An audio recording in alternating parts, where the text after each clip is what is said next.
အိတ်ဆဲသုံးနေရင်းနဲ့ကိုယ့်ရဲ့ဒီအပေါ်မှာရှိနေတဲ့ home tab တွေပျောက်တာတွေကြုံဘူးလိမ့်မယ်။ဒါတွေကဘာကြောင့်လဲဖြစ်နိုင်ခြေ2နေရာရှိတယ်။ပထမနည်းက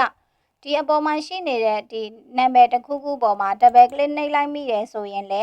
ဒီဘာကပျောက်သွားတတ်တယ်။ဒုတိယတစ်နည်းကညာဘက်အချက်မှာရှိနေတဲ့ဒီ arrow လေးကိုတစ်ချက်နှိပ်ပြီးတော့မှ show tab only ကိုမှားနှိပ်မိရင်လည်းပျောက်သွားတတ်တယ်။ဒါဆိုရင်ဘယ်လိုပြန်ခေါ်လို့ရလဲ။ပြန်ခေါ်ခြင်းနဲ့ဆိုရင်ကိုပြန်ခေါ်ခြင်းနဲ့ဒီဘာတစ်ခုခုပေါ်မှာ double click နှိပ်ပြီးတော့ပြန်ခေါ်လို့ရတယ်။နောက်တစ်နည်းကဒီဘက်ဘေးမှာရှိနေတဲ့ display တွေကနေ always show red ပုံနှိပ်ပြီးတော့လည်းပြန်ခေါ်လို့ရတယ်။ကြိုက်တဲ့နည်းနဲ့ပြန်ခေါ်လို့ရတယ်။အိတ်ဆဲနဲ့ပတ်သက်ပြီးတော့သိချင်တာလေးတွေရှိတယ်။ကိုယ့်ရဲ့လုပ်ငန်းမှာအခက်အခဲဖြစ်နေတာလေးတွေရှိတယ်ဆိုရင် comment မှာရေးခဲ့ပေးပါနော်။ဗီဒီယိုလေးနဲ့ sharing လေးလုပ်ပေးသွားပါမယ်။သင်တန်းနဲ့ပတ်သက်ပြီးတော့အသေးစိတ်သိချင်တယ်ဆိုရင်တော့page မှာလည်းမေးမြန်းလို့ရတယ် message မှာလည်းမေးလို့ရပါတယ်ရှင်ကျေးဇူးတင်ပါတယ်